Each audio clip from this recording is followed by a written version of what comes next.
እሺ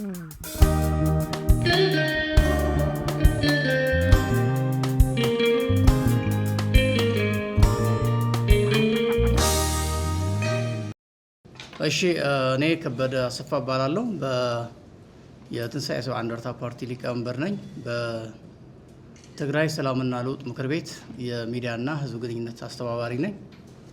ከጎኔ በስተቀኝ በኩል ያለው አቶ ብርሃኔ የሚዲያና ህዝብ ግንኙነት ኮሚቴ አባል፣ በዚህ በኩል አቶ አለምሰገድ አረጋይ የሰላምና ለውጥ ምክር ቤት የፖለቲካ ኮሚቴ አባል ነው። እዚሁ ሰላማዊ ሰልፍ ደግሞ የሚዲያና ቅስቀሳ ክፍል አባል ነው ማለት ነው።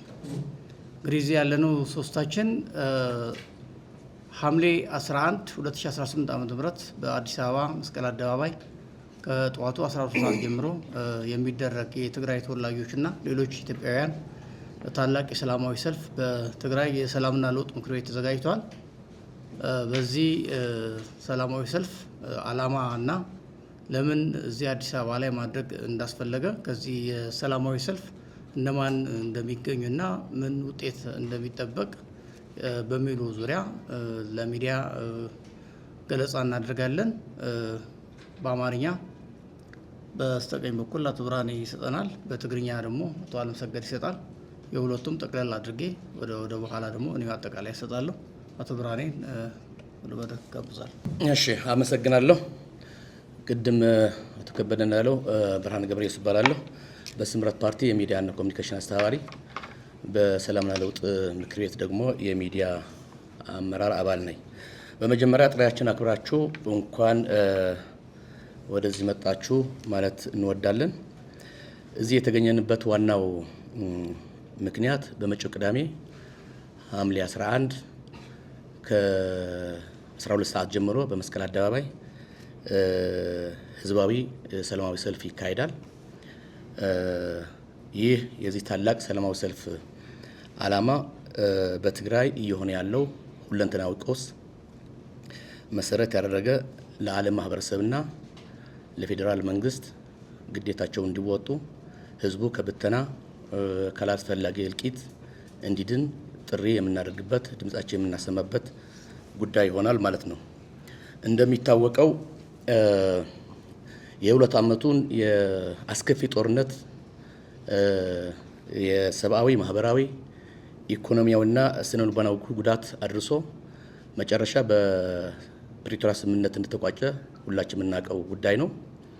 ይህ የሰላም ብዙ ተስፋ የተደረገለት የጣለበት የሰላም ስምምነት የሰላም ስምምነቱ ከጅምሩ ያልተቀበሉት ኃይሎች፣ ጠባብ ቡድንተኞች ስምምነቱ ወደ መሬት ወርዶ እንዳይተገበር በግላጭም በሚስጥርም ያደናቀፉት ቆይተዋል።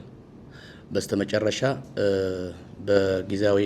በጀነራል ታደሰ የሚመራው ጊዜያዊ መስተዳደር በመፈንቅለ መንግስት ገርስሰው ስልጣን ተቆጣጥረው ህዝባችን ቁም ስቁል ያርጉት ይገኛሉ። ስለዚህ በአሁን ሰዓት ህዝባችን አጠቃላይ የህይወት ምስቅልቅል፣ የሰብአዊ ቀውስ፣ የኢኮኖሚ ድቀትና የስነልቦና ውድቀት ውስጥ ይገኛል። ይሄንን ሳይበቃው አሁን ደግሞ ወደ ሌላ ዙር የጦርነት ዝግጅት እየተደረገ ያለበት ሁኔታ ስለሆነ ይህ ወንጀለኛ ቡድን ከህግ ከህገ መንግስትም ከዓለም አቀፍ ስምምነቶችም ያፈነገጠ የጫካ አዋጅን በማውጣት ወጣቶቻችን ህዝባችንን በመበተን ላይ ይገኛል። ስለዚህ ይህ የተግባር ቡድን የተላላኪና የትርምስ ባህሪውን ቁልጭ አድርጎ የሚያሳየው ወጣቶቻችን በማፈስ ብቻ ሳይሆን ወደ ማያውቁት ሀገር በመላክ በመሸጥ ምንም ዓላማውን በማያውቁት ሁኔታ እንደ ቅጠል እየረገፉ ያሉበት ሁኔታ ነው ያለው። ስለዚህ እነዚህ ሁሉም ዓላማዎችን ግምት በማስገባት አሁን የምናደርገው ሰልፍ አንደኛ በጦርነት ይበቃል የሚለውን መሪ ቃልን መሰረት ያደረገ መላ ህዝባችን አንቀሳቅሰን ለዓለምና ለፌዴራል መንግስት ድምጻችን የምናሰማበት ነው። ሁለተኛ ፕሪቶሪያ ስምምነቱን መሰረት ተደርጎ ይሄ ትልቅ ተስፋ የተደረገበት ስምምነት ወደ መሬት እንዲወርድ ይህን የሚያደናቅፉ ኃይሎች ደግሞ የማህበረሰብ ዓለም የፌዴራል መንግስትም ተገቢው ክትትልና እርምጃ እንዲወስድ ለመጠየቅ።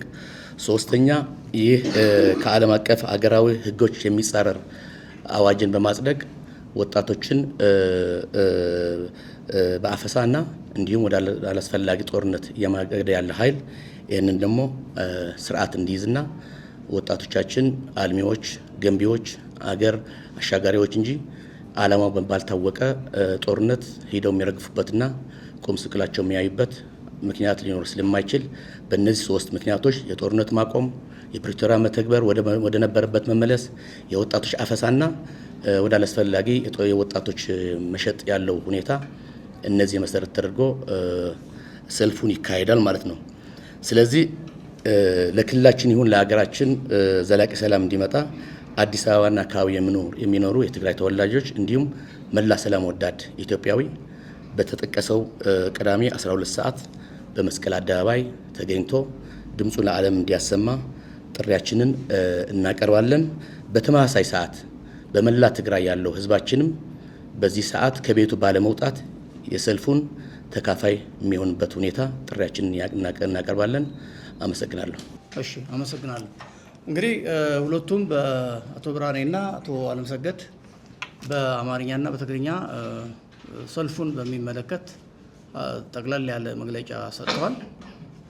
ለማጠቃለል ያህል አሁን እየጠራን ያለነውን ሰልፍ የትግራይ ህዝብ ሰላም ይገባዋል፣ ጦርነት ይበቃዋል የሚል ነው። ሁሉም ሰላም ወዳድ ኢትዮጵያዊ ከትግራይ ተወላጆች ጎን በመቆም ለትግራይ ህዝብ ያለውን ወገናዊነት ማሳየት ይጠበቅበታል። ይህንንም እንደሚያደርገው ተስፋ እናደርጋለን። እምነታችንም ጽኑ ነው። ሁሉም ኢትዮጵያዊ ሰላም ወዳድ ኢትዮጵያዊ ከትግራይ ህዝብ ጎን እንዲቆም የትግራይ ህዝብ ጦርነት ይበቃዋል፣ ሰላሙን ስጡት በሚል የሰላም ድምፅ ሁላችሁም ተገኝታችሁ ድምፃችሁን እንድታሰሙ ለማለት ያህል ነው። ጥሪ ለማስተላለፍ ነው። እንግዲህ ጠቅለል አድርጌ የሰልፉ ዋና ዋና ዓላማዎች የሚባሉ የአስገዳጅ ወታደራዊ አፈሳ በትግራይ ውስጥ አለ። በዚህ ምክንያት የትግራይ ወጣቶች ወደማያምኑበትና ወደማይፈልጉት ጦርነት ተገደው እንዲገቡ እየተደረገ ነው። እንግዲህ ባለፉ ዓመታት አስከፊ ጦርነት ተደርገዋል። ብዙ ወጣቶችም አልቀዋል። ይሄ አልበቃ ብሎ በዳግም ጦርነት ለሚሉ አሉ። በእርግጥ ይሄ አዲስ አበባ የኢትዮጵያ ዋና ከተማ ነው፣ የሁላችንም ከተማ ነው። ሁለተኛ ጥሪያችን ለመንግስትም ጭምር ነው። መንግስት የትግራይ የፌዴሬሽን አካል ነች፣ የኢትዮጵያ አካል ነች። የትግራይ ህዝብ ኢትዮጵያዊ ነው። ከዚህ ሽፍታ ቡድን ከዚህ ህገወጥ ቡድን የማዳን ህገ መንግስታዊ ግዴታ አለበት። መንግስታዊ ግዴታውን እንዲወጣም ጭምር መንግስት ላይም ጫና ለመፍጠር መንግስት ላይ ጥሪያችንን ለማስተላለፍ ዝምታው ይብቃ።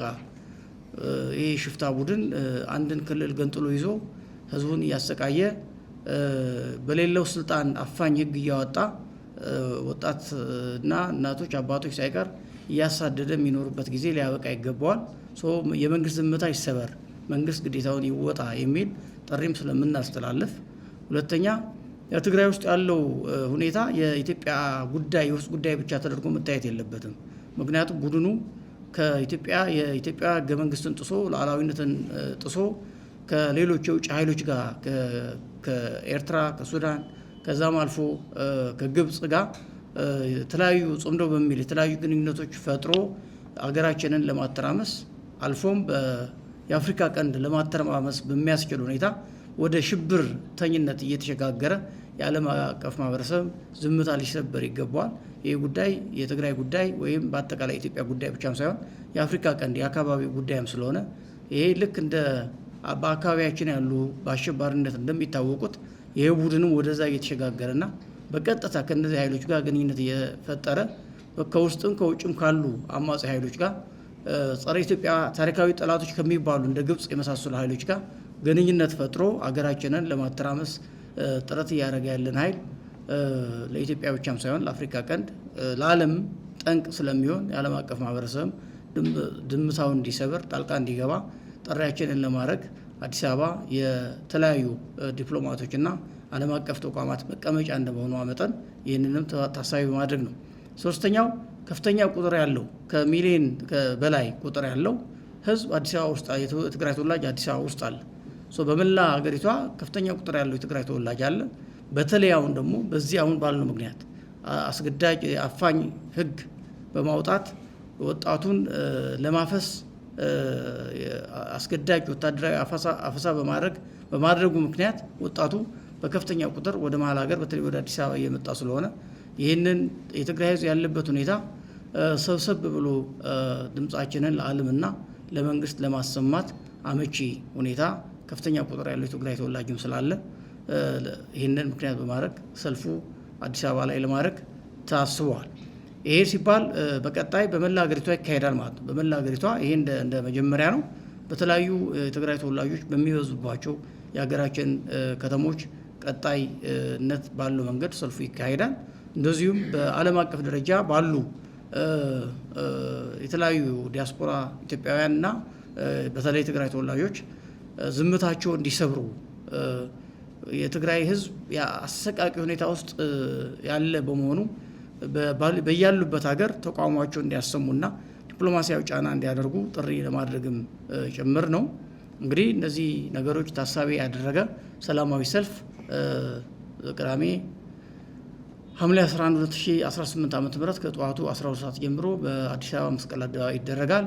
ይህንን ጥሪ ሁሉም ኢትዮጵያዊ ሰምቶ ከጎናችን እንዲቆምና ለትግራይ ህዝብ ያለው ወገናዊነት እንዲያሳይ ጥሪያችንን እናስተላልፋለን። አመሰግናለሁ።